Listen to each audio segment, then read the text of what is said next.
যেই মাত্র কানের কাছে বলবো আল্লাহ দেখো না সূরা ইয়াসিন পড়তেছে, এরপরে চাপ দিয়ে ধরে রাখছ আমার সূরা ইয়াসিনের বরকতে এই মুহূর্তে তার মরণ কষ্ট মাফ করে দিলাম।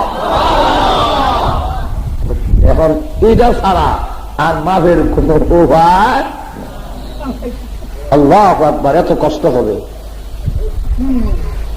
হযরত ঈসা আলাইহিস সালাতু ওয়াস সালাম এলাকার লোকেরা বলে কোরআন কোন মুদ্রা কবর থেকে উঠে বললে আমরা মানবো না, মানবো না। এটার অর্থ হইল না মানো।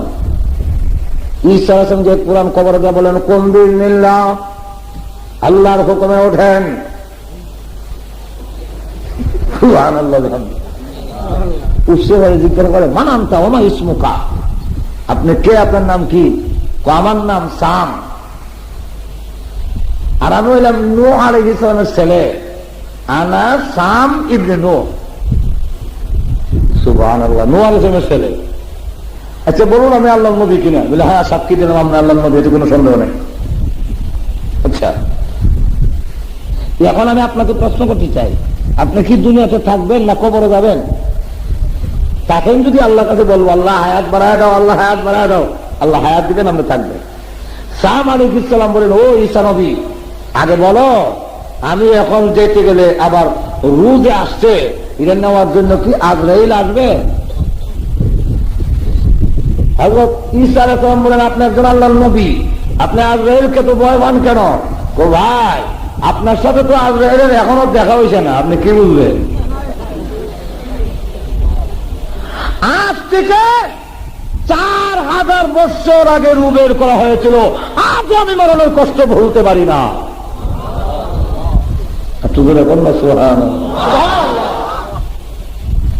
এখন এই অবস্থা আল্লাহ শুধু বিশ্বনবী রাহমাতুল আলামিন পৃথিবী থেকে বিদায় হওয়ার সময় মা আয়েশা বলেন আমার সম্পূর্ণ ধারণা পাল্টে গেল। রাসূলকে চাদর দিয়ে আবৃত করে রেখে দেওয়া হয়েছে। আল্লাহর নবী একবার যখন হাত কিভাবে গোছায়, আবার হাত লম্বা করে, আবার পা গোছায়, আবার পা যখন লম্বা করে, খিচুনি যখন শুরু হয়ে গেল, চাদর দিয়ে আবৃত করে রাখা।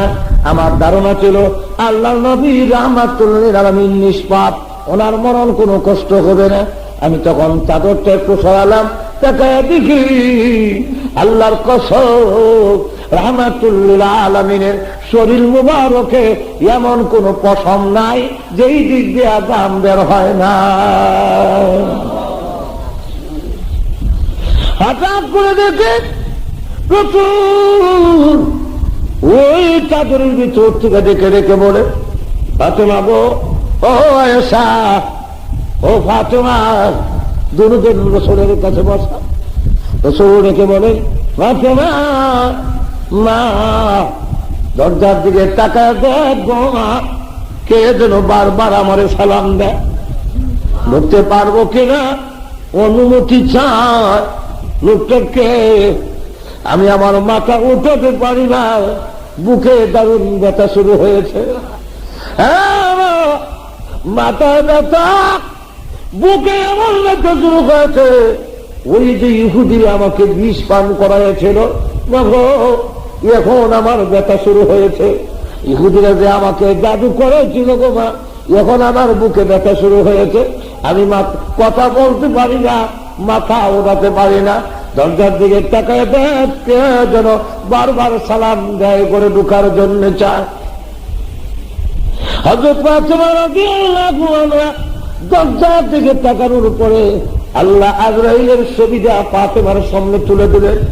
ফাতেমা তাকায় দেখে আকাশের জমিনে যেন একটা কি দাঁড়ানো আছে, এমন আকার জিন্দিগিতে কোনো দিন দেখি নাই। দুইটা চক্ষু যেন বোঝা যায়, বড় বড় অগ্নিকুণ্ড, মাথা থেকে পা পর্যন্ত কালো কমলি দিয়া আবৃত করে রাখলে লম্বা লম্বা পশম, এমন আকারের মানুষ আব্বা আমার জিন্দিগিতে কোনো দিন দেখেই নাই। এমন আকারের মানুষ দেখছি না। আব্বা মক্কার না, মদিনার না আব্বা, এমন ভয়ানক সুরত। আমি আল্লাহ নবী বহু কষ্ট করে চাদর সরাইয়া মাথাটা একটু উঠাইয়া দরজার দিকে তাকায় বলেন, না গো ফাতেমা, হাযা মালাকুল মউত, হাযা হাযিমিল লাযাত ইয়ানিল মউত। মা, উনি দুনিয়ার কেউ না গো, উনি হলেন দুনিয়ার স্বাদ কর্তনকারী মালাকুল মউত। হযরত ফাতেমা বলে, আব্বা গো, না গো, আমি দরজা খুলবো না, আমি পারমিশন দিব না, আমার আপনা নাই, ভাই নাই, বোন নাই, কেউ আমার খোঁজ খবর নেওয়ার মতো কেউ নেই গব্বা। এই পৃথিবীতে কেউ নাই, আমার চুলায় আগুন না ধরলে আগুন ধরাবার মতো কোনো ব্যবস্থা নেই। আব্বা গো, হাসান হোসেন যখন খাবার দিতে পারি না, দুইজনকে পাঠায় যাইব আপনার কাছে, ওরা গিয়ে আপনার চেহারা মুবারক দেখে গিয়া বলে, মা গো, কেন জানে গো, নানার চেহারার দিকে তাকাইলে আমাদের দুই ভাইয়ের পেরের কেটে দূর হয়ে যায়। কার কাছে যাবে, কোথায় গিয়ে কথা বললে? আব্বা গো, আপনি যদি বিদায় হয়ে যান, আজরাইল কেন আইলো গো? আজকে কয়েক সপ্তাহ ধরে আপনার শরীর ভালো হয় না, এই মুহূর্তে কেন আইলো? না, আমি দরজা খুলে দিব না, দরজা বন্ধ করে রাখবো, আজরাইলকে ঢোকার জন্য অনুমতি দেওয়া হবে না। আল্লাহ রাসূল ডাকতে বলেন, মা, ও ফাতেমা, না, আটকা রাখতে পারবে না, পারমিশন দাও গো মা। আচ্ছা দেখি কেন আসছে, নাও তো নিতে পারে, অন্য কোনো দরকারেও তো আসতে পারে। গো মা, অনুমতি দাও গো। আমি অনুমতি দিলাম বড় করে ঢোকার জন্য। এমনি আজরাইল অনুমতি পাইলে আল্লাহর নবীর কাছে গিয়ে দাঁড়ালো, হুজুর, আপনি আল্লাহর সবচেয়ে বড় বন্ধু, আল্লাহ আপনার কাছে সালাম দিছে। আল্লাহ আমাকে পাঠাইছেন আপনাকে নেওয়ার জন্য। আপনি যদি যাইতে চান নিয়ে যেতে পারি, তাতে যদি চালবো মহান আল্লাহ হায়াত বাড়াইয়া দিবে। আল্লাহ নবী এখন কোনটা করবেন একটু বলেন। আল্লাহ রসুল বলেন, আপনি তাতে যদি চান, আল্লাহ বলছেন হ্যাঁ বাড়াই দেবে, আর যদি যেতে চান আমি নিয়ে যাবো।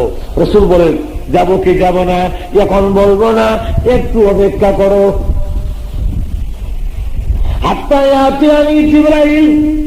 জিবরাইল আমার কাছে আসো। মুহূর্তের মধ্যে জিবরাইল হাজির হলেন। রসুল বলেন, জিবরাইল আমাকে যাওয়ার সময় হয়ে গেছে। জিবরাইল তখন কোরআনে আয়াত শুনিয়ে দিলেন, ইন্নাকা মাইতুন ওয়া ইন্নাহুম মাইতুন। আল্লাহ বলেছেন আপনিও মরণশীল, তারাও মরণশীল। এটা তো আল্লাহ আগেই বলেছেন, এখন তো আপনার যাওয়ার সময় হয়ে গেছে। এমনি আল্লাহ রসুল বলেন, যা কানলে চোখের পানি ছেড়ে দিয়ে কানলে। আজরাইল বলেন, আল্লাহ নবী গো। জিবরাইল বলে, আপনি কানলেন কেন? রসুল বলেন, উম্মতের জন্য কান্দি। রসুল জিবরাইল বলেন, হুজুর উম্মতের জন্য কানলেন কেন? আল্লাহ রসুল বলেন, আল্লাহ বলেছেন আপনি টাকা অবস্থায় যতই অপরাধ করুক আমি আল্লাহ গজব দিয়া শেষ করব না। হ্যাঁ নবী, আযাব দিব না, আপনি থাকবেন এই অবস্থায়, আমি আল্লাহ আযাব দিব না। যত অপরাধই করুক আমি গজব দিব না আপনার খাতিরে। আরে জিবরাইল, আমি যখন পৃথিবী থেকে বিদায় হয়ে যাব, আমার উম্মত যদি দুষ করে তাহলে তো তামাম দুনিয়ার উম্মত শেষ হয়ে যাবে, আল্লাহ গজব দিয়ে শেষ করে দিবে। আমার উম্মতের জিম্মাদার কে হবে? বাচ্চাহারা মায়ের মতো মা বিদায় হলে সন্তানের জন্য যেইভাবে কাঁদলে, আল্লাহ নবী রাহমাতুল লিল আলামিন উম্মতি বলে কাল্লা। রাসূল বলেন আমি বিদায় হয়ে গেলে আমার উম্মতের জিম্মাদার কে হবে? এমনি আল্লাহ রাব্বুল আলামিন ডাক দেবেন, আমার বন্ধুকে বলো চোখের পানি মুছে বেড়ার জন্য আমি আল্লাহ একটি সত্যের সাথে তার উম্মতের জিম্মাদার হয়ে গেলাম। আনা কাবিলুম মিনহুম, আমি তার উম্মতের জিম্মাদার হয়ে গেলাম। তার উম্মতের মধ্যে যারা 5 ওয়াক্তের নামাজ আদায় করবে আমি আল্লাহ ওই উম্মতের জিম্মাদার হয়ে গেলাম। রাসূল তখন বলেন আলহামদুলিল্লাহ, আমার আর কোনো আপত্তি নাই। আজরাইল এবার পারমিশন দিলাম, হাত দিয়ে গেল, আমি আর থাকবো না, আমি চলে যেতে চাই। আল্লাহ তখন আমার উম্মতের জিম্মাদার হয়ে গেলেন। তাই রাসূল শেষ কথা বললেন আসসালাত আসসালাত আসসালাত। উম্মত রে, পৃথিবী ছেড়ে যাবার সময় একটু সত্যের সাথে আল্লাহ আমার উম্মতের তোমাদের জিম্মাদার হয়েছেন। তোমরা যদি নামাজি হও, নামাজ যদি ধরে রাখতে পারো রে, তোমাদের জিম্মাদার আল্লাহ হবে। বুশের জীবনও ক্ষমতা হবে না তোমাদেরকে নিশ্চিহ্ন করতে। আল্লাহ রাসূল এখন বলেন ঠিক আছে নিয়ে যাও, অনুমতি দিলাম। ফাতিমা করে করবে আব্বা আপনি পৃথিবীর থেকে বিদায় হয়ে যাওয়ার জন্য অনুমতি দিয়ে দিলেন। আপনি কি চিন্তা করলেন না ফাতিমার অবস্থা কি হবে? যারা সোলা ফাতিমাকে গরিবের কাছে নিয়ে দিয়েছেন, তিনি যা চুলা ফুল করে না, কাপড় পরিধান করতে পারি না, পেটে খাওয়ান থাকে না। আল্লাহ নবী গো, আপনি বিদায় হয়ে গেল আব্বা, আমার ঘরে খাওয়ান না হলেও আপনি যখন যান ফাতিমাকে দেখানোর জন্য, আমি আপনাকে এক তলা দূর দেখলে আমার জীবনের দুঃখ দূর হয়ে যায়। এখন আপনি বিদায় হয়ে গেলেন, আমার খোঁজ খবর কে দেবে, কে প্রবোধ দিবে? আমার চুলায় আগুন ধরে না, কাউন রাখে না, পেটের ভিতরে পরনের কাপড় নেই, কোনো আপত্তি নেই। আমার আব্বার চেহারা দেখলে আমি সব দুঃখ ভুলে যাই। আল্লাহ নবী তখন রাখতে বলে মা কাইলেসটা তো আমি তোর কথা বলতে পারি না, তোর কানটা আমার টুটের উপরে দেখো মা, তোর কানে কানে একটা কথা বলবো। ফাতিমা রাসূলের টুটের উপরে কান রাখার পরে আল্লাহ নবী কানে কানে বলেন কান্দিস না গো মা, পৃথিবী থেকে বিদায় হওয়ার পরে তোর বেশি দিন কষ্ট করতে হবে না, কবরের জগতে সর্বপ্রথম তোর সঙ্গে আমার দেখা হবে। আমি বিদায় হওয়ার পরে তুমিও চলে যাবে, তুমি সেদিন থাকবে না, অতএব কষ্ট কান্নার কোনো কারণ নাই। মাত্র 4 মাস, মতান্তরে 6 মাস পরেই ফাতিমা বিদায় হয়ে গেলেন। আল্লাহ রাসূল সাল্লাল্লাহু আলাইহি ওয়াসাল্লাম যখন বিদায় হয়ে যাবে, এই সময় উম্মতের জন্য কাঁদেন আর হাতের মধ্যে হাত ভিজায়, একটা পাত্রের মধ্যে মালিশ করে। আল্লাহুম্মা ইন্নী আউযু বিকা মিন সাকরাতিল মাউত ওয়া গামারাতিল মাউত। আল্লাহ মরণের কষ্ট, দুঃখ, মুসিবত থেকে আল্লাহ আমাকে মানা দাও। শুধু আমাকে নাও গো আল্লাহ, না জানি আমার উম্মতের কেমন কষ্ট হবে, আমার উম্মত এমন কষ্ট কেমন বরদাস্ত করবে। আল্লাহ ডাক দেবেন রাসূল আমার চাইবে না, আপনার উম্মতের চোখের সামনে জান্নাত তুলে ধরবো, জান্নাতের গুরু গিলমান তুলে ধরবো, জান্নাতের দিকে তাকাইয়া, জান্নাতের গর্বরের দিকে তাকাইয়া আপনার উম্মতের মরণ কষ্ট সব ভুলে যাবে। আল্লাহ রাব্বুল আলামিন বলে সুম্মা ইউমীতুকুম, সেই মৃত্যু তোমাদের সকলের ভোগ করতে হবে, মৃত্যুর স্বাদ ভোগ করতে হবে। কুল্লু নাফসিন যায়িকাতুল মউত, প্রত্যেকেই মরণের কষ্ট ভোগ করতে হবে। ওই কষ্ট আসার আগে আগে সোজা হয়ে যাও, যেরকম দেখি না ঠিক না, যে আল্লাহ তোমাদের মরণ দিবেন সেই আল্লাহ নাফরমানি কেমনে করো। এরপরে বলেন সুম্মা ইউহয়িকুম, আবার তোমাদেরকে কবরে তিনি জিন্দা করবেন। সুম্মা ইলাইহি তুরজাউন, তার দিকে তোমরা সকলে প্রত্যাবর্তন করতে হবে, ফিরে গিয়ে জবাব দিতে হবে তার কাছে। সুতরাং তার কাছে যখন জানলাম আল্লাহু আকবার, আল্লাহ বলেন সুম্মা ইউমীতুকুম, তোমাদের মরণ দেব। আর মরণ যদি হবে এদিন এত কষ্ট হবে রে বান্দা, প্রাণ যেদিন বের করব, যে রূহ দিলাম, যদি ওই দিন আমল না থাকে তোমার ঈমান নিয়ে যাওয়া বড় কঠিন হবে। যেরকম ঠিক না লাভটা দিব আজরাইল, আর আজরাইল তো এমন সাধারণ না, তাম পৃথিবীটা তার সামনে একটা প্লেটের সমান। প্লেট ইসরাফিল আলাইহিস সালাম এত বড়, তাফসীর ইবনে কাসিরের মধ্যে উল্লেখ করা হয়েছে যে লৌহে মাহফুজ জমিন থেকে আকাশ পর্যন্ত লম্বা, এক প্রান্ত থেকে আর প্রান্ত পর্যন্ত ফাঁস, এত বড় লৌহে মাহফুজটা ইসরাফিলের কপালও ফিট করা। কপাল যদি এত বড় হয়, সমস্ত শরীর কত বড়। মিকাইল ফেরেশতা এত বড়, তাম পৃথিবীর পানি মাথার তৈলে গাতা তৈ থাকবো, আর পড়তো না। জিবরাইল আলাইহিস সালাম এত বড়, আল্লাহ রাসূল বলেন আগুর থেকে নিচটা দেখি সাতবক জমিনের নিচে, উপরটা দেখি সপ্তম আকাশের উপরে, ফাঁকা সরাই সেমনে। পৃথিবীর এক প্রান্ত থেকে আর প্রান্ত ভাগ দিয়ে লাগাল ভাই। সুবহানাল্লাহ বলবেন না বুঝি? আরেকজন ফেরেশতার নাম বলবো, যখন বলবো হয়তো আর জীবনে নাও শুনতে পারেন বা শুনছেন কিনা জানি না। আরেকজন ফেরেশতার নাম কই আজকে? ইয়াউমা ইয়াকুমুর রূহু ওয়াল মালাইকাতু সাফফা। ইয়াউমা ইয়াকুমুর রূহ, এই রূহ দিয়া তাফসীরে ইবনে কাসিরের মধ্যে উল্লেখ করা হয়েছে রূহ নামক একজন আলাদা ফেরেশতাই আছে। উনি এত বড়, এমনি হা করলে জিবরাইল, ইসরাফিল, মিকাইল, আজরাইল সহ যা ফেরেশতা আছে সমস্ত ফেরেশতা তার এই জায়গাটার মধ্যে জায়গা হইব।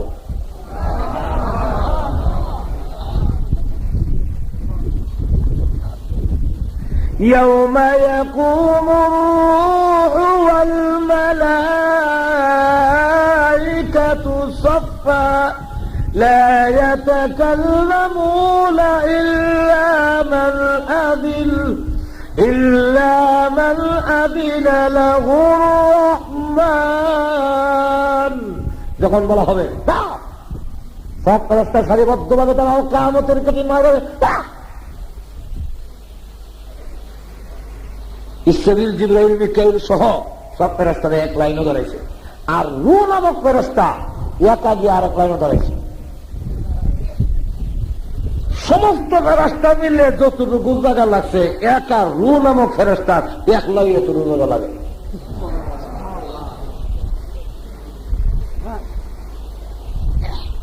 এখন আসুন, যখন আজরাইল চাপটা দেবে, একদল 500 ফেরেশতা তখন আপনাকে চাপ দিয়া ধরে রাখবে। এই সময় এত পিপাসা হবে, আল্লাহ রাসূল বলেন তাম পৃথিবীর পানি যদি মুখের মধ্যে ঢেলে দেওয়া হয় তথাপি তার ওই দিন পিপাসা দূর হবে না। 500 ফেরেশতা চাপ দিয়ে ধরে রাখছে। আর দেখে বলে আমার স্থাবর অস্থাবর সম্পত্তি তোমার দিলাম, ছেড়ে দাও। কারবার লাগে দোষী না, ধরো না। আচ্ছা তাও আমরা আমার ছেলে মেয়ে স্ত্রী পুত্র নিয়ে যাও, আমাকে ছেড়ে দাও। তো আমার এই শেখপুরের যারা আছে সব নিয়ে যাও, আমাকে ছেড়ে দাও। তো তাম পৃথিবীর মানুষ নাও না, আমার হাত পারো না। কখনো না, কখনো না, কখনো না, তোমাকে ছাড়া হবে না। এখন তাম পৃথিবী দিয়ে ছাড়া হয় না, কিন্তু ওই সময় ছাড়ার জন্য একটা ওষুধ আছে। বলবো আরো যখন বলবো, এই সময় যদি আপনার ছেলে মেয়েকে সূরা ইয়াসিনটা সহি শুদ্ধ করে পড়াইয়া গিয়া থাকেন আর কানের কাছে গিয়ে বলতে ইয়াসিন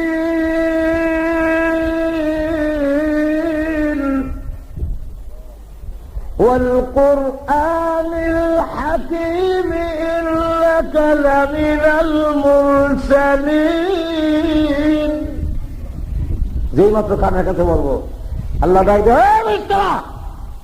দেখো না সূরা ইয়াসিন বলতেছে, একবারে চাপ দিয়ে ধরে রাখছ। আমার সূরা ইয়াসিনের বরকতে এই মুহূর্তে তার মরণ কষ্ট মাফ করে দিলাম। এখন এটা ছাড়া আর মাফের কোন উপায়? আল্লাহু আকবার, এত কষ্ট হবে। হযরত ঈসা আলাইহিস সালাতু ওয়াস সালাম এলাকার লোকেরা বলে কোরআন কোন মুর্দা কবর থেকে উঠতে বললে আমরা মানবো না, মানবো না। এটার অর্থ হইল না মানো। ঈসা আলাইহিস সালাম যে কোরআন কবর দিয়ে বলেন কোন বিল্লাহ, আল্লাহর হুকুমে ওঠেন। সুবহানাল্লাহ। উৎসে হয়ে জিজ্ঞাসা করে মানান্তা ওমা ইসমুকা, আপনি কে, আপনার নাম কি? আমার নাম সাম, আর আমি হইলাম নূহ আলাইহিস সালামের ছেলে, আনা সাম ইবনে নূহ। সুবহানাল্লাহ, নূহ আলাইহিস সালামের ছেলে।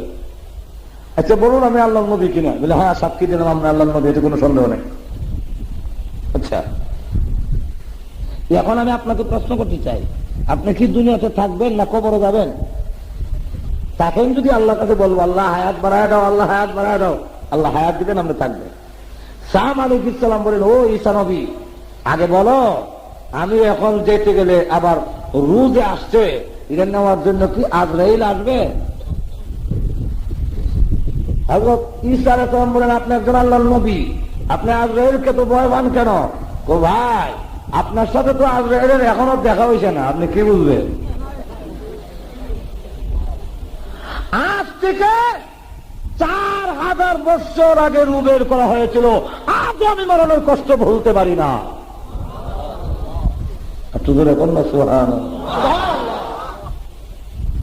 এখন এই অবস্থা, আল্লাহ শুধু তারা বিশ্বনামিক রাহমাতুল লিল আলামিন পৃথিবী থেকে বিদায় হওয়ার সময় মা আয়েশা বলেন, আমার সম্পূর্ণ ধারণা পাল্টে গেল। রাসূলকে চাদর দিয়ে আবৃত করে রেখে দেওয়া হয়েছে। আল্লাহর নবী একবার যখন হাত এভাবে গোঠায়, আবার হাত লম্বা করে, আবার পা গোঠায়, আবার পা যখন লম্বা করে, খিঁচুনি যখন শুরু হয়ে গেল, চাদর দিয়ে আবৃত করে রাখা। আমার ধারণা ছিল আল্লাহর নবী রাহমাতুল লিল আলামিন নিষ্পাপ, ওনার মরণ কোনো কষ্ট হবে না। আমি তখন চাদরটা একটু সরালাম, তাকায় দেখি আল্লাহর কসম রাহমাতুল লিল আলামিনের শরীর মুবারকে এমন কোন পশম নাই যেই দিক দিয়ে দাম বের হয় না। হঠাৎ করে দেখে প্রচুর ওই চাদরের ভিতর থেকে ডেকে ডেকে বলে, ফাতেমা গো, ও আয়েশা, ও ফাতেমা, দুজন রাসূলের কাছে বসা। রাসূল ডেকে বলেন, ফাতেমা মা, দরজার দিকে তাকায় দেখো না, কে যেন বারবার আমারে সালাম দেয়, ঢুকতে পারবো কিনা অনুমতি চায়। লোকটাকে আমি আমার মাথা উঠাতে পারি না, বুকে দারুণ ব্যথা শুরু হয়েছে, মাথায় ব্যথা, বুকে এমন ব্যথা শুরু হয়েছে। ওই যে ইহুদিরা আমাকে বিষ পান করাইছিল, এখন আমার ব্যথা শুরু হয়েছে। ইহুদিরা যে আমাকে জাদু করেছিল গো মা, এখন আমার বুকে ব্যথা শুরু হয়েছে। আমি কথা বলতে পারি না, মাথা ওড়াতে পারি না। দরজার দিকে তাকায় দেখ, কে যেন বারবার সালাম দেয় করে ঢুকার জন্য চায়। হযরত ফাতেমা রাদিয়াল্লাহু আনহা দরজার দিকে তাকানোর পরে আল্লাহ আজরাইলের ছবিটা ফাতেমার সামনে তুলে দিলেন। ফাতেমা তাকায় দেখে আকাশের জমিনে যেন একটা কি দাঁড়ানো আছে, যেমন আকাশ জিন্দিগিতে কোনো দিন দেখি নাই। দুইটা চক্ষু যেন বোঝা যায়, বড় বড় অগ্নিকুণ্ড, মাথা থেকে পা পর্যন্ত কালো কমলি দিয়া আবৃত করে রাখলে লম্বা লম্বা পশম, এমন আকারের মানুষ গো আব্বা আমার জিন্দিগিতে কোনোদিন দেখেই নাই। আব্বা এমন আকারের মানুষ দেখছি না আব্বা, মক্কার না, মদিনার না আব্বা, এমন ভয়ানক সুরত। আমি আল্লাহ বহু কষ্ট করে চাদর সরাইয়া মাথাটা একটু উঠাইয়া দরজার দিকে তাকায় বলেন, মা গো ফাতেমা, হাযা মালাকুল মউত, হাযা হাযিমিল লাযাত ইয়ানিল মউত। মা, উনি দুনিয়ার কেউ না গো, উনি হলেন দুনিয়ার স্বাদ কর্তনকারী মালাকুল মউত। হযরত ফাতেমা বলে, আব্বা গো, না গো, আমি দরজা খুলবো না, আমি পারমিশন দিব না, আমার আপনা নাই, ভাই নাই, বোন নাই, কেউ আমার খোঁজ খবর নেওয়ার মতো কেউ নেই গো আব্বা। এই পৃথিবীতে কেউ নাই, আমার চুলায় আগুন না ধরলে আগুন ধরাবার মতো কোনো ব্যবস্থা নাই। আব্বা গো, হাসান হুসেন যখন খাবার দিতে পারি না, দুইজনকে পাঠায় দেয় গো আপনার কাছে। ওরা গিয়ে আপনার চেহারা মুবারক দেখে গিয়া বলে, মা গো কেন জানে গো, নানার চেহারার দিকে তাকাইলে আমাদের দুই ভাইয়ের পেটের কেটে দূর হয়ে যায়। কার কাছে যাবে, কোথায় গিয়ে কথা বললে? গো আপনি যদি বিদায় হয়ে যান, আজরাইল কেন আইলো গো? আজকে কয়েক সপ্তাহ ধরে আপনার শরীর ভালো হয় না, এই মুহূর্তে কেন আইলো? না, আমি দরজা খুলে দিব না, দরজা বন্ধ করে রাখবো, আজরাইলকে ঢোকার জন্য অনুমতি দেওয়া হবে না। আল্লাহ রসুল ডাকতে বলেন, মা ও বাবা, না আটকা রাখতে পারবে না, পারমিশন দাও গো মা। আচ্ছা দেখি কেন আসছে, নাও তো নিতে পারে, অন্য কোনো দরকারেও তো আসতে পারে। গো মা অনুমতি দাও গো। আমি অনুমতি দিলাম বড় বড় ঢোকার জন্য।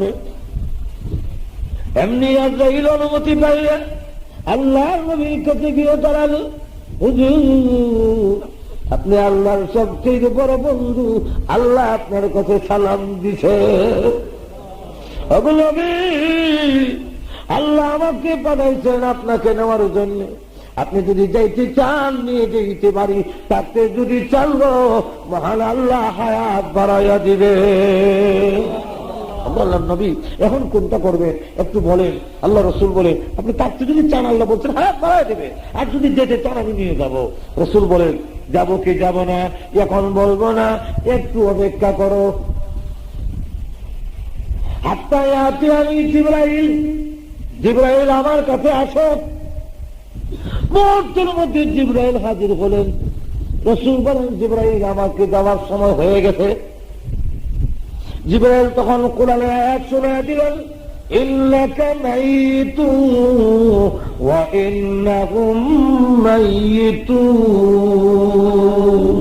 নবী আল্লাহ বলেছেন আপনিও মরণশীল, তারাও মরণশীল। এটা তো আল্লাহ আগেই বলেছেন, এখন তো আপনার যাওয়ার সময় হয়ে গেছে। এমনি আল্লাহ রসুল বলেন, যা কানলে চোখের পানি ছেড়ে দিয়ে কানলে। আজরাইল বলেন, আল্লাহ নবী গো। জিবরাইল বলে, আপনি কানলেন কেন?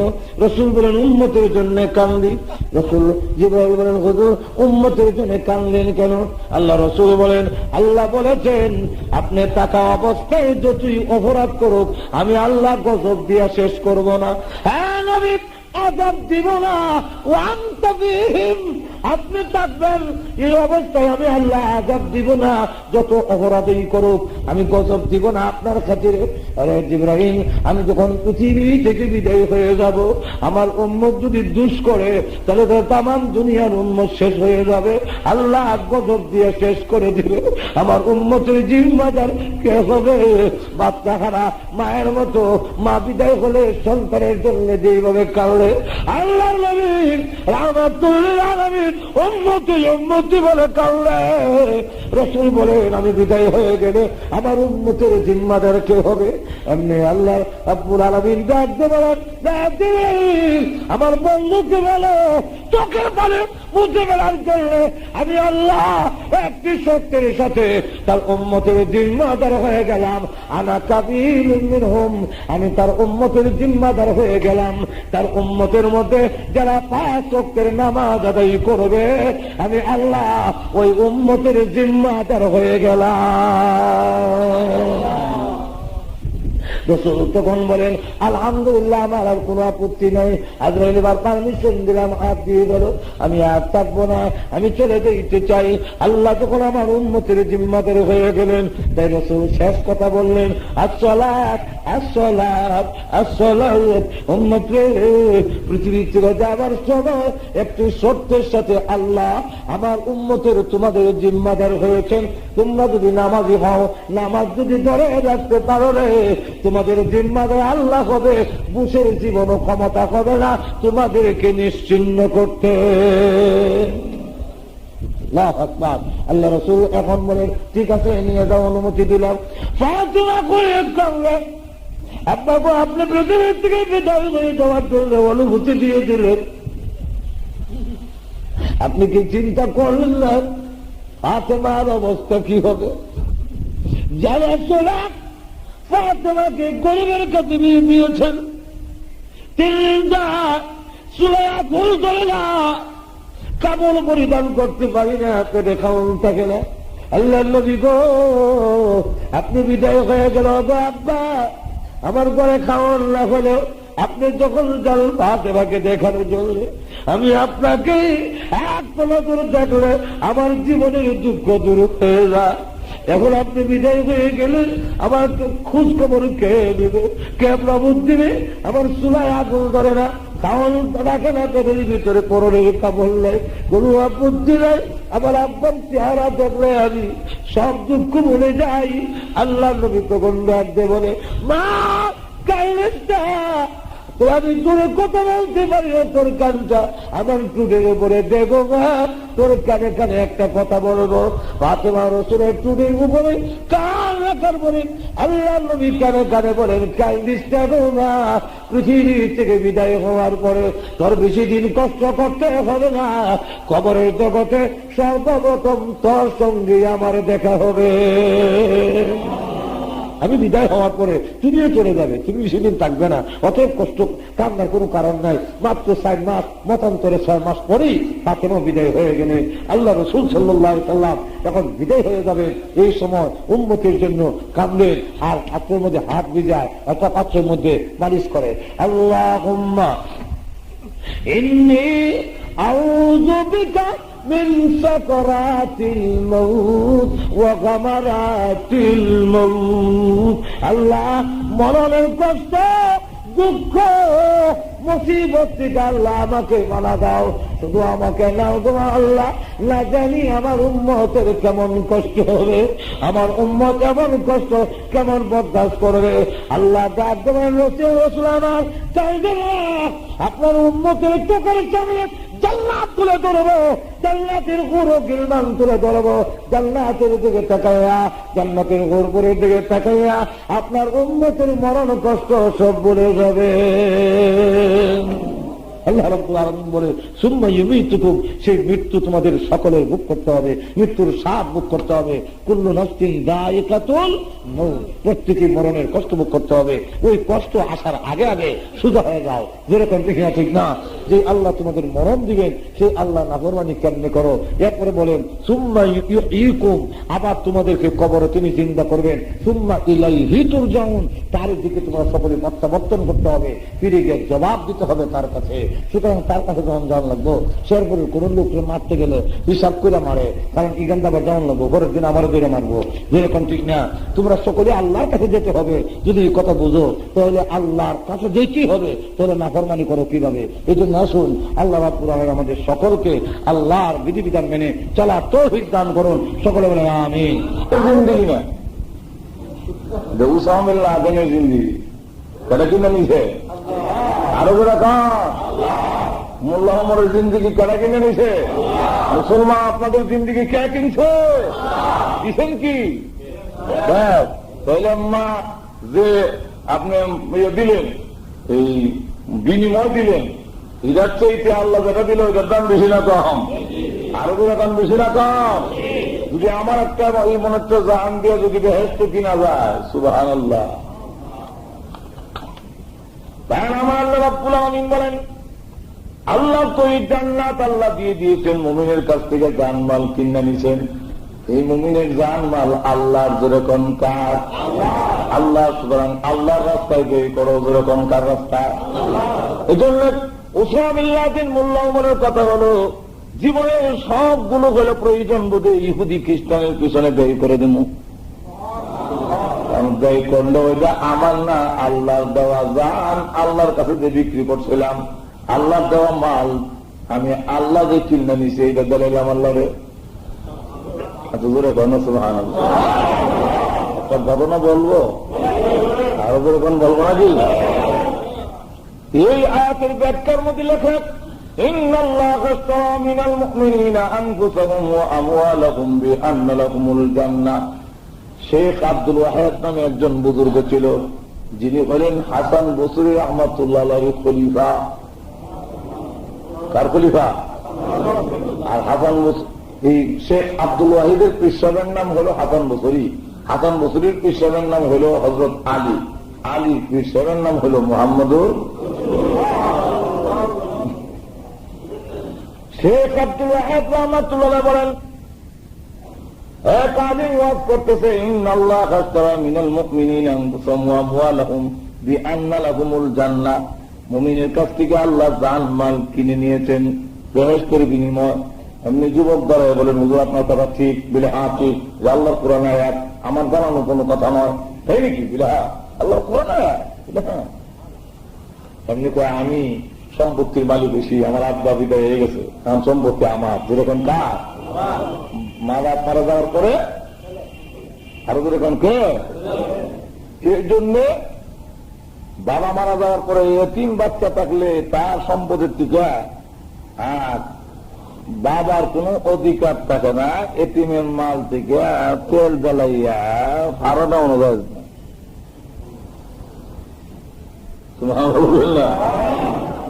এখন আমি সম্পত্তির মালিক হয়েছি, আমার প্রয়োজনীয় সম্পত্তি কিছু রেখে দিয়ে সব আল্লাহ রাস্তায় দিয়ে দিলাম। আর এখন থেকে আমি আল্লাহর রাস্তায় জেহাদে বের হইলাম। জেহাদ করে নকল রোজা রাখে, দিন যেতেছে, যেমন সামিল না দেন। যেরকম ঠিক না? বাবার সম্পত্তি যেটা পাইছি সব গেলেছে, যেরকম ঠিক না? কোটি কোটি টাকার মালিক তো সে নিজে, যেরকম ঠিক না? অনেকে মনে করে সামিল না দেন, আসলে মনে হয় কোন আমেরিকার কোন এরকম বলে না, আমেরিকার লোক করবো না, এরকম শুরু করছে কেন? আমেরিকার সাথে কন্ট্যাক্ট করে এইভাবে ধ্বংস করার দরকারটা কি? উনি তো নিজেই ধনী, যেরকম ঠিক না? কোটি কোটি বিলিয়ন টাকার মালিক, যেরকম ঠিক না? ইচ্ছা করলে নিজে তুই আরাম করতে পারতো, আরামের তো অভাব নাই। যখন অভাব আছে আবার দালালি করানোর তো কোনো দরকার নাই। দালালি তো যে করে হয়তো টাকা নাই, টাকা দালালি করে কাজ, আমার তো নিজেরও টাকা আছে, বাপ সম্পত্তি পাইছে, যেরকম ঠিক না? সমস্ত সম্পত্তি দিয়ে আফগানিস্তানের পাহাড়ের শিবাদকে বুঝিস, সেরকম ঠিক না? কেন? আল্লাহর কাছে জানমাল দিচ্ছে রেখি। ওই যুবক নফল আবাদত করে রোজা রাখে আর জাহাজ করেনি। একদিন আসর আর মাগরিবের মধ্যবর্তী সময়ে বসে বসে ঘুমাইতেছে। ঘুমানি মুন্দানি আমার দিয়া 2 মাস মুজাহিদে তার দর্শে।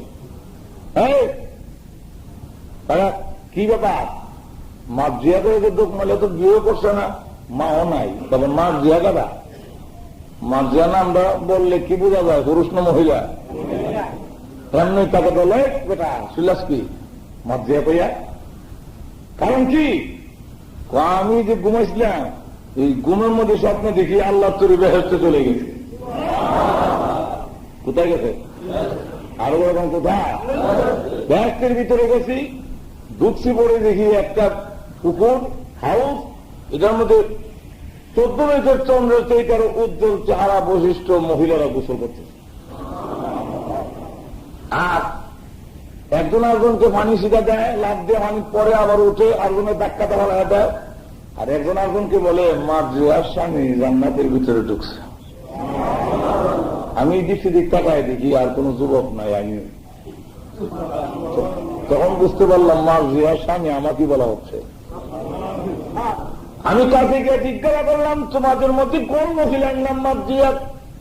তারা ডাকতে বলে আমাদের মধ্যে কেউ মার জিয়া নয়। তাহলে তোমরা কারা? আমরা বললাম মার জিয়ার দাসী বান্দি। যেরকম সামনে যান, আমি আমার সামনে গিয়ে দেখি আর একটা হাউস, ওদের মধ্যে যে গোসল করতেছে মহিলারা লাভ দিয়ে করে উঠে পানি ছিটা দেয়। একজন একজনকে আবার বলে যে মার জিয়ার স্বামী জান্নাতের ভিতরে ঢুকছে। এই মহিলাগুলো আগের মহিলার চেয়ে আরো সুন্দর। আমি আবার কে জিজ্ঞাসা করলাম, তোমাদের মধ্যে মার জিয়া কোন মহিলার নাম? তারা বলে আমরা আমাদের এখানে কেউ মার জিয়া নেই। মার জিয়া কোথায়? সামনে যান, তোমরা কারা তাহলে? আমরা হলাম ওনার দাসী বান্দি। আমি আরো সামনে গেলাম, গিয়ে দেখি আর একটা হাউজের মধ্যে গোসল করতেছে মহিলারা, লাভ দিয়ে উঠে আবার নামে, উঠে আর নামে, একজন একজনকে বাচ্চা দিয়ে হালায় পানি ছিটায় দেয়, যেমন বোঝা যায় আজকের এই বাড়িতে বিয়ে হবে। একজন একজনকে দেখে বলে মধ্যে আছে, আমি জান্নাতের ভিতরে ঢুকে পড়েছি। আমি আবার এদিক সেদিক তাকায় দেখি আমি ছাড়ার কোন যুবক নাই। আমি আস্তে করে কাছে গেলাম, যে জিজ্ঞাসা করলাম তোমাদের মধ্যে মার্জিয়া কোন মহিলার নাম? অথচ এই মহিলাগুলো আগের মহিলাদের চাইতে আরো 1000 গুণ সুন্দরী।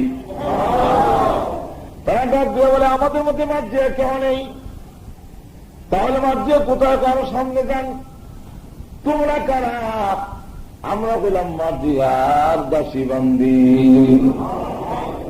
আমি আরো সামনে গেলাম, এমনি দূর থেকে লক্ষ্য করে দেখি সুন্দর একটি বালাখানা দেখা যায়। ওই বালাখানার প্রত্যেকটা ইট হলো স্বর্ণের দিয়ে তৈরি, আর কংক্রিট গুলো হলো মতি, আস্তত্ব হলো মেসকো জাফরান। ওই বালাখানার গেটে দেখি একজন সুন্দরী সুরসী রূপসী কন্যা দাঁড়ায় আছে। এই মহিলা আগের কত মহিলা দেখলাম, দেখতে এইতে আরো 1000 গুণ বেশি সুন্দরী হবে। আমি কাছে গেলাম, কাছে গিয়া সালাম দিলাম, আপনি কি মার্জিয়া নাকি?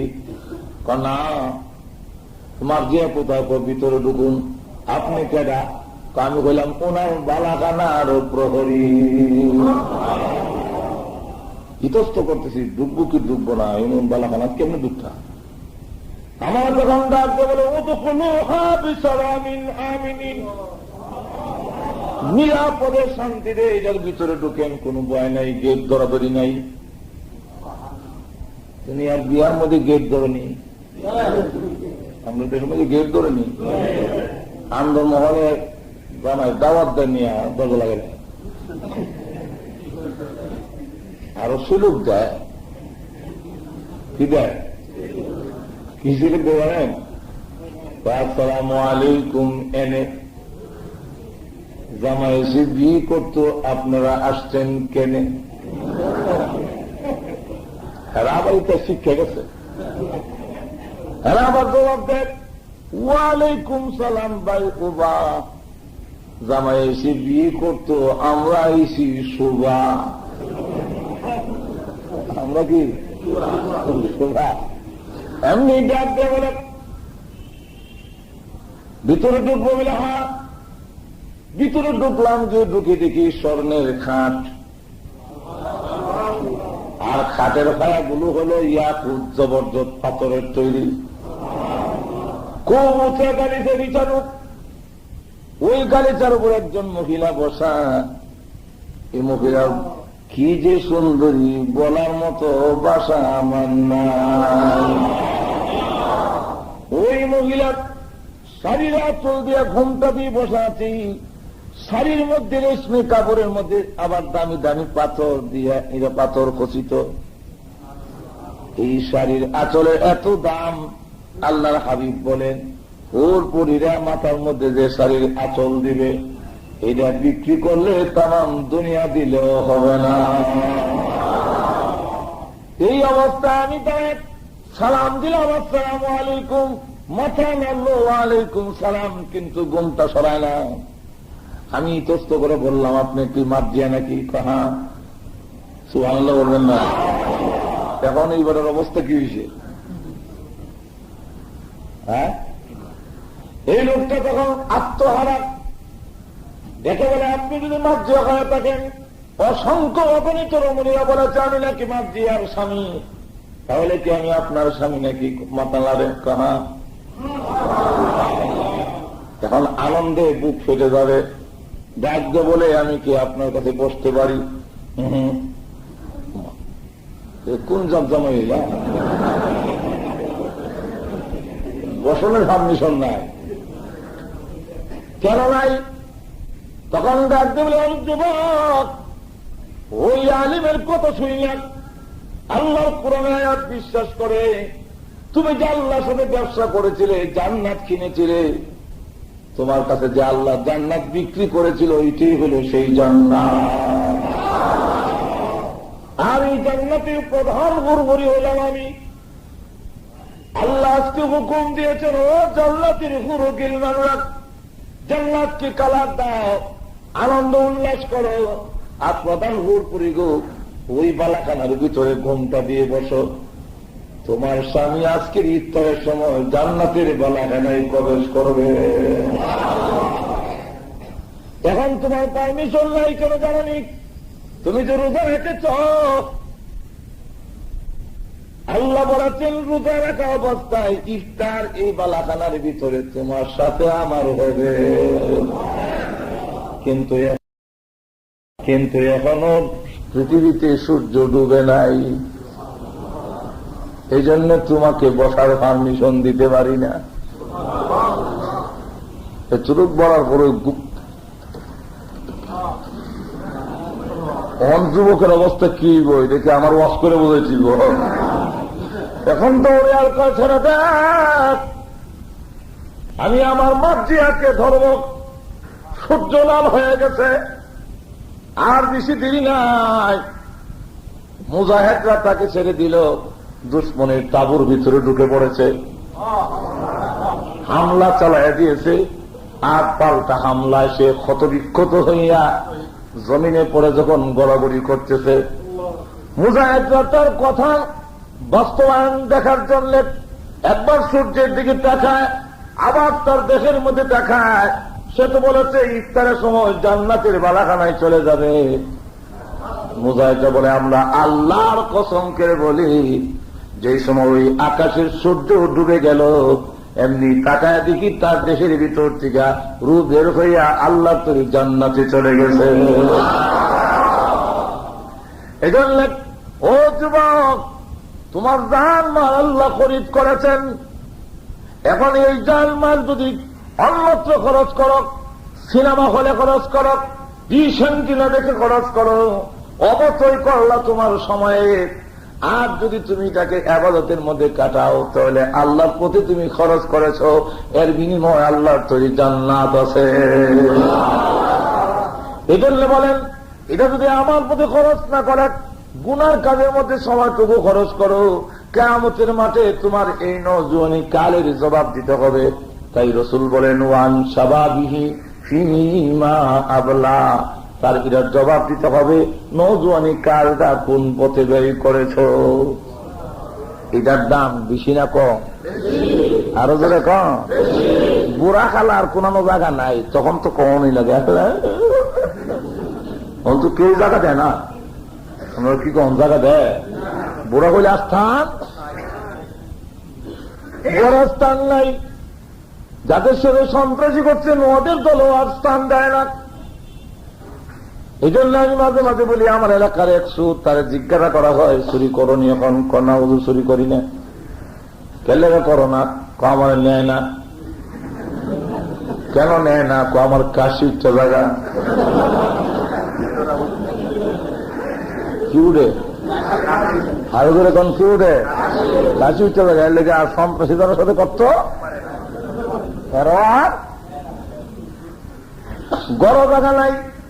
যে স্ত্রী আগে চোখ একটু লাল করলে, বড় করলে এমনি থরথর করে কাঁপত, এখন ধমক দেয়। বুড়ো হয়েছে না, শতানুর বুড়ো হয়েছে।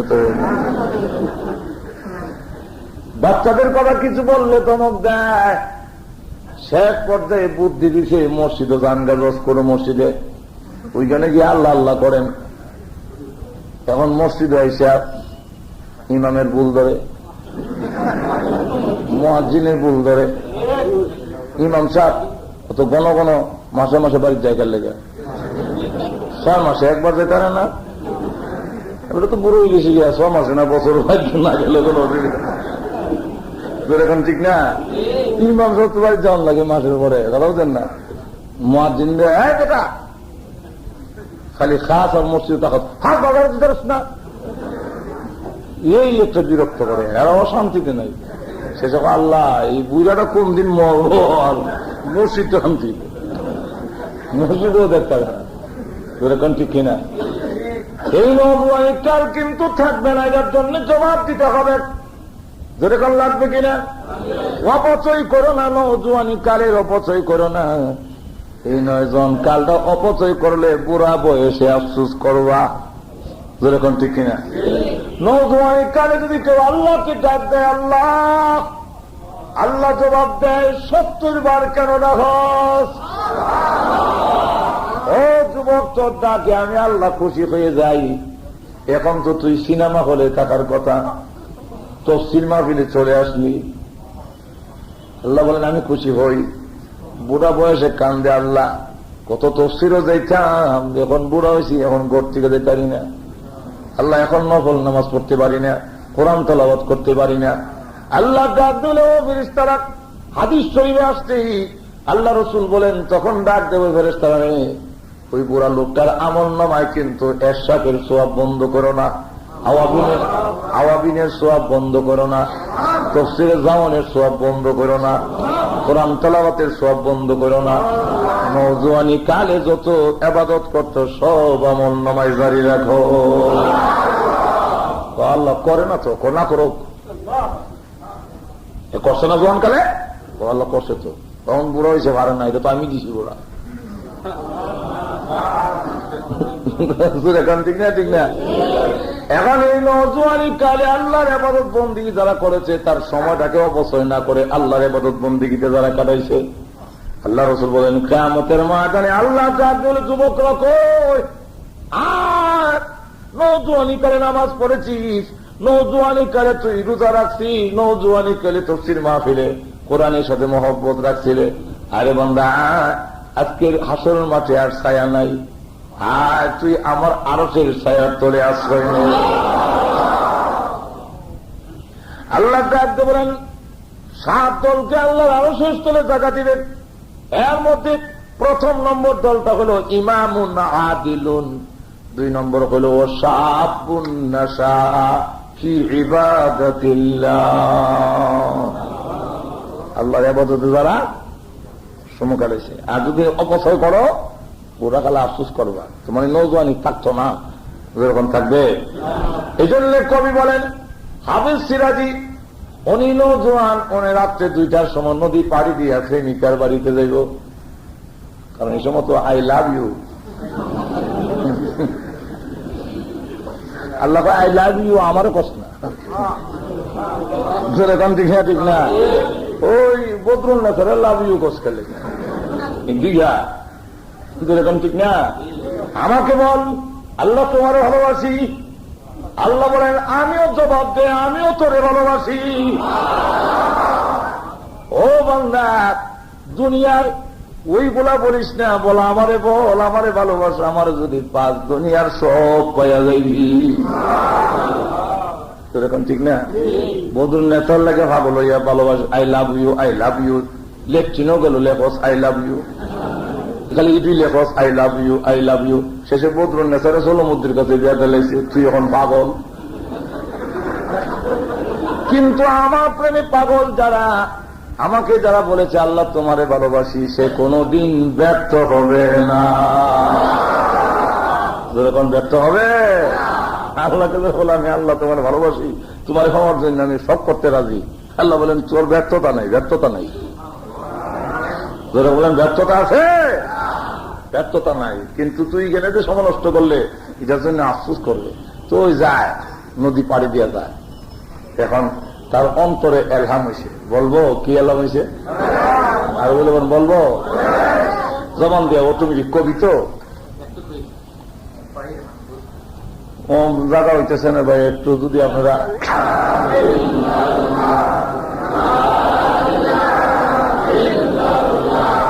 লা ইলাহা ইল্লাল্লাহ, লা ইলাহা ইল্লাল্লাহ, লা ইলাহা ইল্লাল্লাহ, লা ইলাহা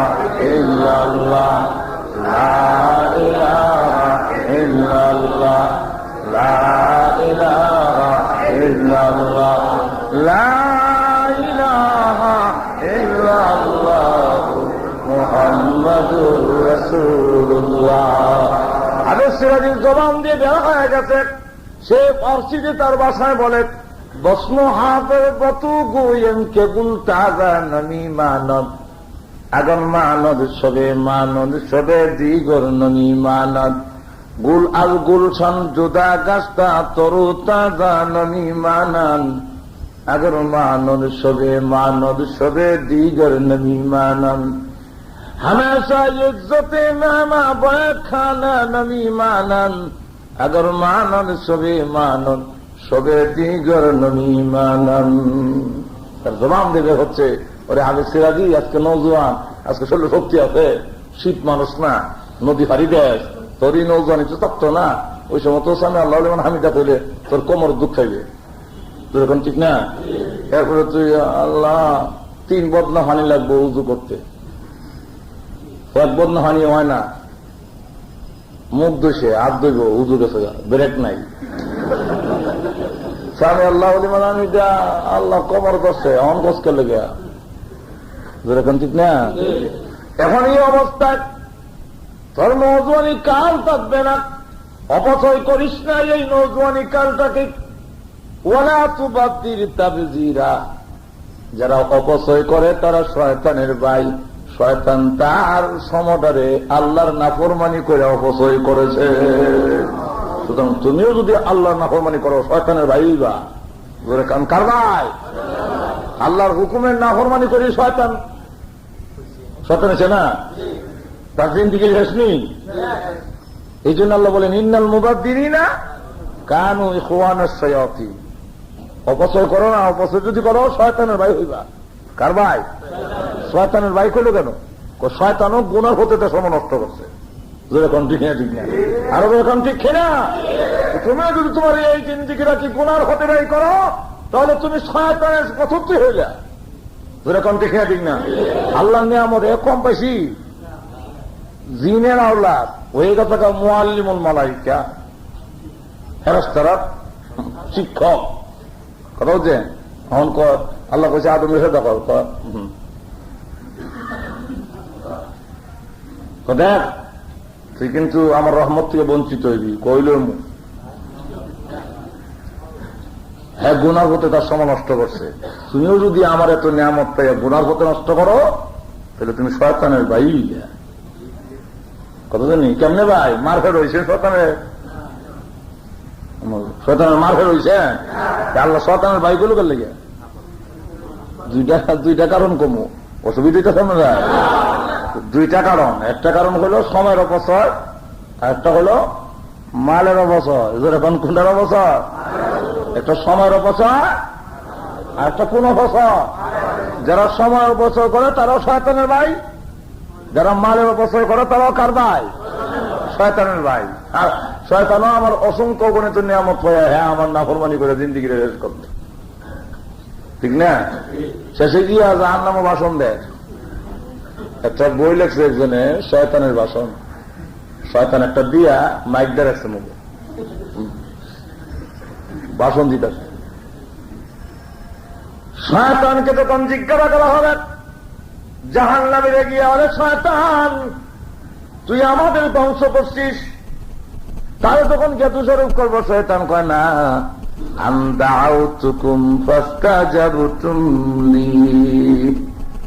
আমি তোর দাওয়াত দিছিলাম তুই আমার দাওয়াত গ্রহণ করছো আমি তোর জোর করে আনছি জোর করে আনছে তোর দাওয়াত দিছিলাম সিনেমা তুই আসতে গেলে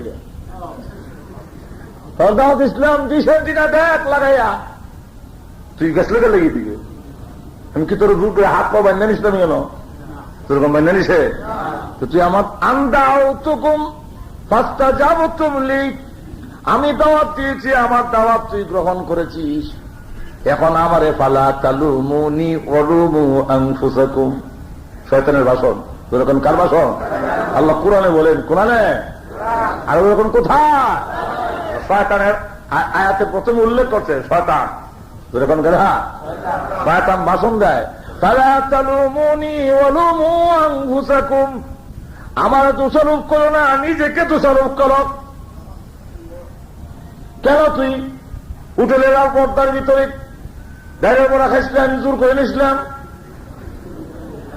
জোর করে নিছে ফজরের সময় কেন ঘুমাই দিলি আমি কি জোর করে কম বাতাইছিলাম তুই চালক, অরে বান্দা, তুই কেন সিনেমার ভিত্তি গিয়া 3 ঘন্টার পরে 6 ঘন্টা বসে রইসলি? আমি কি তোর টাইম জানিস কাম এই দুজকের গড় তখন টাইম জানিসে আপনি আইতে গিয়া টিয়েট কাটটা খুশি হয়ে গেছেন। যা লাল লীল ভিত্তি, লাল লীল বাপ্তি ডাকতেছে শুভ মুক্তি।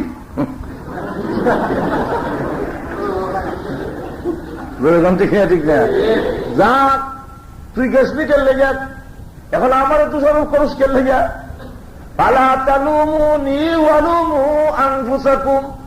আমার দোষারোপ করিস না, তোর নিজেকে দোষারোপ কর। মা আনতুম বিমুসরিখিকুম ওয়া মা আনা বিমুসরিখিয়া। আমি পারবো না এখন জাহান্নামে তোকে সাহায্য করতে, তুইও পারবে না আমাকে সাহায্য করতে। আমিও জাহান্নামে জ্বলি, তুইও জ্বল। আমিও আল্লাহ দেওয়া অসংখ্য নিয়ামত পাইয়া আল্লাহর কুফরি করে শয়তান হইছি, আর তুইও আল্লাহর অসংখ্য গণিত নিয়ামত পাইয়া আল্লাহর গোলামি না কইরা আমার ভাই হইছ। কি হইছ? তুই আমার ভাই, অহম জল, তুইও জল আমিও জ্বলি, 2 ভাই জ্বলি। কি আল্লাহু আকবার, জোরে কোন ঠিক না? কিছু ওয়াজ বাইত লিয়ে যায়, জসকোট মসজিদে থেকে দেন না। ও তোমার ভাইয়েরা, এই 15 দিনের তফসির শোনার পরে সুরত যদি কিছু পরিবর্তন হয় তাহলে বোঝা যাবে আপনার ওয়াজ সার্থক হয়েছে। যেরকম ঠিক না? সুরত পরিবর্তন করতে রাজি আছেন তো? আগামী তফসিরে দেখা দেব মুখের সুরত দিকে বুঝলাম। ঠিক না? নাকি দাঁড়িয়ে রাখলে বিয়া দিত না? বিয়া না দিলে যাই যেরকম ঠিক না? ঠিক না? মুখ দাঁড়িয়ে রেখে তো বহু কাবেলে দাঁড়িয়ে রেখে বেরোতাম না, এই বউর আমার দরকার নাই। ঠিক না? তোমার বিয়া চাইলে তোরা দিলাম যে দাঁড়িয়ে দেখি শয়তানের বই না, বউ কোয়া যায় না, শয়তানের বোন। যখন কি মানুষ হলো শয়তানের ভাই, আর হলো শয়তানের দাড়ি দেখলে পছন্দ করে না, কবে দাঁড়িয়ে খেলেছে তা।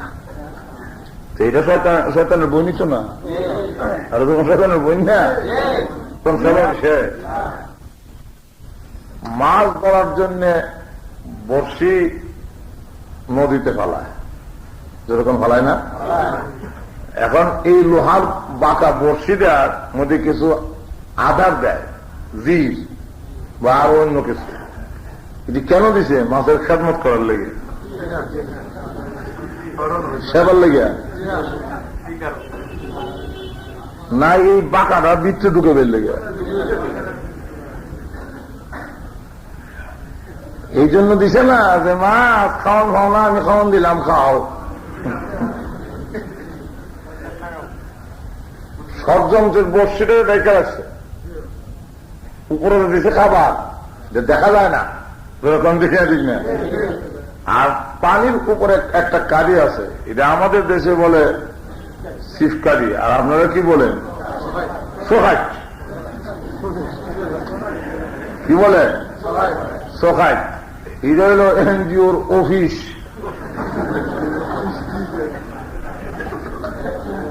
আর নদীর পারে সেরাগালি বসে রয়েছে একটা খাট দিয়া, যেরকম বসেই না, বসে না।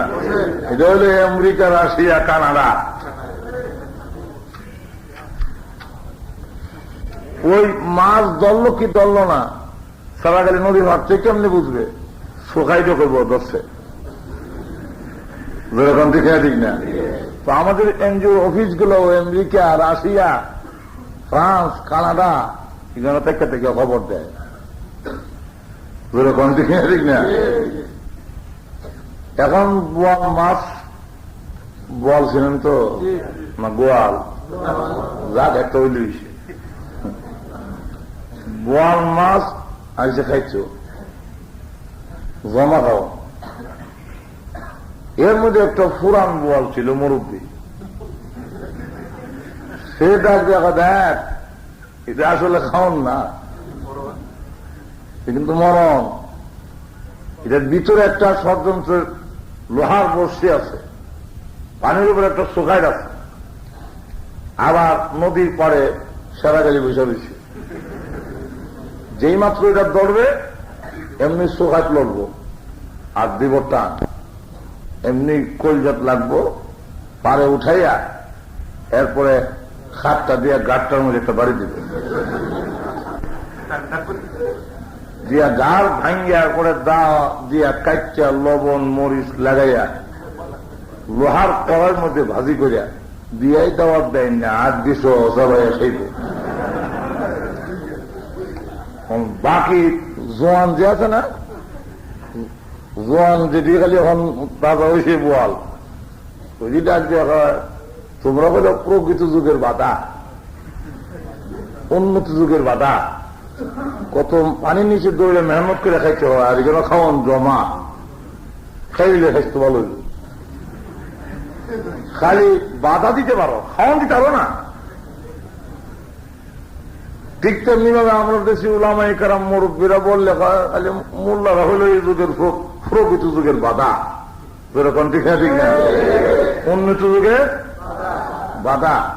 গোয়াল ডাক দেখা আমি যদিও উন্নত যুগের বাধা, কিন্তু মরণের লেগেও বাধা, এটা খাই মরো, এটা খাই না, যেরকম ঠিক না? ঠিক না? ঠিক আলিম ওলামা আমরা যদিও তোমাদের খাওয়ান দিতে পারি না, কিন্তু ষড়যন্ত্রের হাত থেকে, ইহুদিদের হাত থেকে রক্ষা করতে চাই, তোমাদেরকে মরতে দিতে চাই না, যেরকম ঠিক না? ঠিক না? এখন মানল না তার কথা, গোয়ালের মুখ তো বড়, গিলে নিয়েছি, এখন চোখাট কি দিব, পানির উপরে থাকবো, চোখাট করে গেছে পানির নিচে। এখন যেই মাত্র চোখাট পানির নিচে গেছে, এখন এমনি ইশারা গালি তাবা দেখা কালো কি লাগছে, বড় মাছ, বলো দেখছে না, তবে বড় যে এটা বুঝছে। কেন বললি আমার চোখাট দেয় পানির তলে, পুঁটি মাছ হলে এরকম এরকম ডাইরেক্ট যখন গেছে গা, এটা কি বোঝা যায়? আরো দূর এখন এখন টান দিয়ে লাভ নাই, খায় লোক অন টান দিল অনেক সময় ছুটে জায়গা গিলা লোক একা একা কই মুরব্বি না কইছিল কলজাত লাগবো,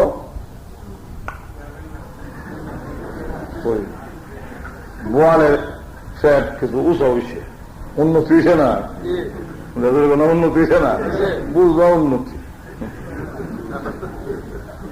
এখন সরকার আমরা উন্নতি হয়েছি,